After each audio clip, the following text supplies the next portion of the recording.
Shi Asadu Sunna. Masha Allah, ga mu da manyan malamai gima-gimai, kai ko ga ka matashi. Ka zo ka ɗau wannan laƙabin Asadu Sunna. Malaman sunna masha Allah da suka sha gwagwarmaya sun ga jiya sun ga yau. Ya aka yi ina ka samu wannan laƙabin na Asadu Sunna?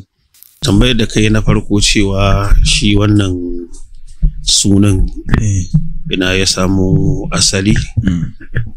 Kamar yadda aka sani cewa ita kalmar Asad tana nufin shine zaki.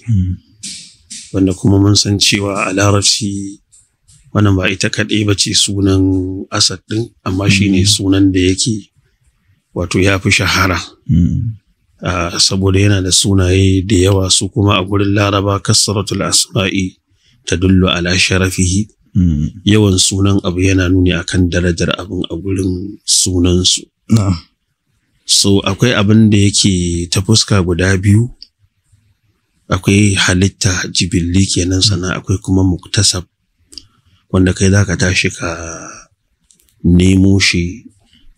So Allah subhanahu wa ta'ala cikin hikimarsa, farkon rayuwa da aka taso an sha wahala saboda irin ƙalubalen da aka fuskanta a rayuwa ɗin, saboda cikin maraici aka taso. Sama kuma daga baya sai na fahimci hikima ta Allah na daga ciki. Ba dan da aka keto ma wa'annan marahilu ɗin matakai na rayuwa ba, da ƙalubalen da ake fuskanta yanzu a kuma iya ɗaukarsa da kuma ɗaukarsa yana da wahala ƙwarar gaske. So wannan sunan akwai dalili daga cikin dalilai. Lokacin da na shiga saha ta karatu, tunda na fara da ƙoƙarin yadda za a yi a ba ita kanta sunnar kariya ne. So abin da ya shafi tattaunawa, ita maganan tattaunawa da ni tun ban yi karatu ba ɗin, abu ne da yake kusan kamar ɗabi'a ce gare ni a ja'in jaɗin. To sai kuma bayan ɗabi'a ce, sai kuma abin ya zo ya zamanto kuma na sake iktisabi ta yadda an yi lokutan da zai yi wahala a cikin awa 24 ban saurari wata munazara daga cikin munazarori ba a mustawa ta duniya da zan fa'idantu da wani abu. To wannan yasa gaskiya sai zamanto da na shiga saha ta karatu, ƙoƙarin ya za a ba ita sunnar kariya. Sai wasu daga cikin 'yan uwa sai suka fara min wannan laƙabi da wannan sunan, har sunan ya zo ya yi tasiri ya kuma yaɗu.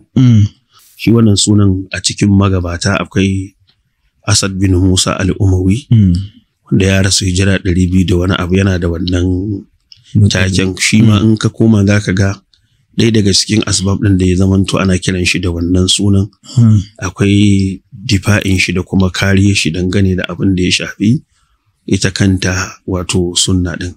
So saboda haka abin da ya shafi babi na munazara da tattauna abu ne da gaskiya bai mun wahala, kuma ko ban shirya ba abu ya afko ina iya taransa. Kenan a lokacin da ka taso din kaga wasu abubuwa ne da ake wanda suka saba ma sunna, sai zamanto kana shiga ka ba da kariya, sai ya zamanto su ko wanda kuke tare da su suka ga cewa kada, sannan kuma ga yanayin ma jikinka, maybe shi ma zai iya sa duk wanda ya kalle ka yana kallon ka ba ma sai ka magana bai ga cewa ga zaki nan ya tinkaro shi. To kuma gaskiya ne haka ne, saboda na fahimci akwai da yawa daga cikin mutane wani lokaci in sun zo, sai in na tattauna da su ne, kallon da suke min daga nesa sai sun zo sun yi mu'amala ne sai su gana shi, kallon da suke min, hukuncin da suka min daga nesa daban, yanzu kuma da suka matso ne za su yi mu'amala da ni, kuma hukuncin da suka min daban. Ana samun wannan gaskiya. Ta wannan lakabin da ka fara jin cewa a jikinka cewa ya fara yi maka tasiri, me ya ƙara maka a wajen ƙoƙarin cewa kaga cewa kayi ya zama ya dace da kai ɗin, sannan kuma abin da za ka yi ɗin sunan kuma ya bi ka, kamar da suka ce wani lokaci suna ko lakabi idan aka yi maka shi yakan iya rikidewa ya zama to ɗabi'arka. Gaskiya ne. Ai kaga yadda Bahaushe ke cewa suna linzami ko maƙoƙo. Ai saboda suna yana da tasiri. Shi yasa kaga hatta a janibin Allah ya zaɓan makansa cewa walillahi al-asma'ul husna fad'uhu biha. Wajen zaɓar sunan mu kanmu kaga Allah ya ce mana bi'sa lismul fusuqu ba'dal iman. Shi yasa kaga akwai waɗanda Allah subhanahu wata'ala hatta cikin mutane shi tawallan sa musu suna da kanshi saboda sunan yana da ainihin wato tasiri. Da kuma da gaske ne gaskiya sunan ya mun tasiri gaskiya.